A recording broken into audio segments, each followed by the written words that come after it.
Hi, everybody. Dom Tiberi joined by Adam King and former Buckeye players Devere Posey and Dane Sanzenbacher, two outstanding receivers with the Buckeyes. I want to start with the players, and I get a little fired up by this because I've had Buckeye fans coming up to me, and I don't want to say Adam's not one of them that's been doing this, but hey, the Buckeyes are favored by 21. They act like they're just going to roll the ball out there, and Michigan's going to roll over, and it's just going to be a cakewalk. Why did I get caught in the crossfire there?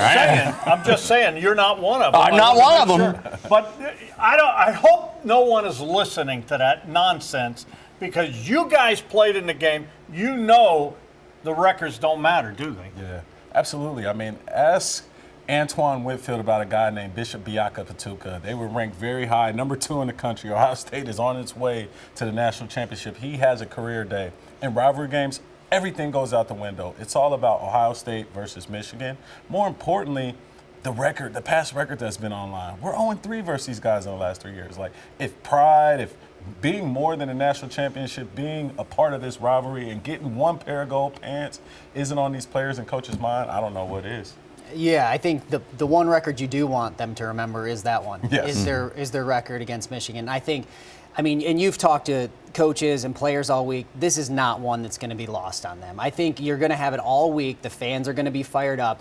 You're going to have a group of people who are going to think that Ohio State's supposed to roll, and frankly, they should. I mean, this is a good team. If they play up to their potential, that's where they match up. But I don't think you'll hear anybody in the locker room, coaches or players, taking the bait on that. What do you think, Adam, what do you think Ryan Day's telling his guys? Because, you know, in the world we live in, they see that they're 21-point favorites, and the betting line keeps going up. Everyone's loving the Buckeyes. They're anointing this team and not going to be close and all this.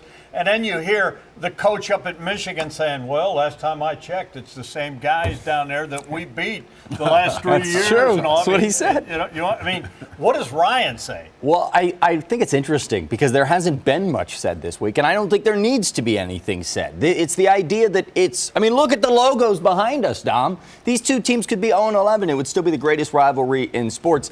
That's very helpful for the Buckeyes because I'll say this. If Michigan didn't wear maize and blue and you put this team on paper, you would probably treat it the same way you looked at Northwestern, Absolutely. The same way that you looked at Purdue. Mm-hmm. I mean, it would be, okay, they got to get through this game before they go to Oregon, and, you can't have a sleeper in your final home game. Instead, they know that this is Michigan. They know they've lost the last 3 years. This is the chance to go out there, and it's their ceremony if they want it. You players played in the game. In the world we live today, everything's there on social media. You see it. Yeah. What do you think the Buckeye players are thinking, though? Is there any chance that it's leaking in their head? We're just going to go roll on these guys. It's going to be payback day. I mean, Ryan's got to guard against that. But I mean, what about the players? You could tell them till they're blue in the face, but until they go experience it. And the one thing I've learned in 43 years of covering this series is the better team doesn't always win. Yeah. Fool me once, it's on me. Fool me twice, fool me once, it's on you. Fool me once again, it's on me. I don't think this team is fooled by Michigan. They want this win. And it's okay for them to be like, hey, we really want to beat these guys more than anyone else because they've had to walk in this. They've had to walk these streets. Coach Earl Bruce would always say, if you lose to Michigan, you got to walk in Pearl Alley. You don't get to walk on High Street. They've been Strom Pearl for their whole careers. It's time to go ahead and get the front street, get this dub. And I'm fine with them being vocal about it. I'm fine with our guys saying, nah, this is the game we want because, hey, I'm going to be out there screaming, I want this game. This is an interesting matchup with there being that discrepancy in talent and the years leading up to this, or the year so far leading up to this one. There's as much danger, too, as getting too much caught into overhyping it. Because the reality is Ohio State, if they play their game, they are the better team. If they go out and play their game. Don't play tight. They don't play tight. If they play their game like this, and so you hate to say, obviously, you want them to get up for it, but truly, there's a lot of distractions this week, and there's always there's different things going on. Your practice schedule is not standing. There's Thanksgiving. I think the focus is going to be the big thing. I don't think it's going to be the getting up for the game. There's no question they want to win this game. And there's no question they're not going to sleep on Michigan. But Devere and I were fortunate enough to play against some Michigan teams that were in turmoil. They weren't their best years.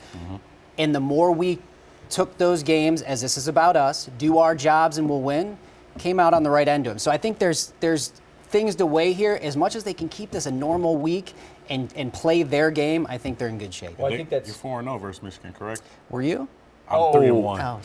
bad question to ask. That's 7 wins. 7 I knew where that. I saw the train coming down the tracks. I couldn't get in between it. I apologize. Hey, it's still 7 wins. You handed me the knife.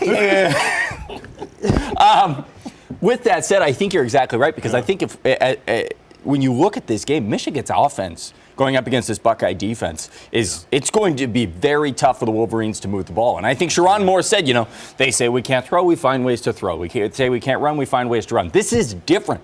You're making that argument about 3 Michigan teams that were top 5 when the last 3 matchups had playoff implications, Big Ten titles, top 5 matchup. This is a whole different world. It's a whole different ballgame. And I think you're right in the regard that this helps Ohio State if they almost take a minute and go back to what they lean on all year long, which is it's about us, it's not about the opponent.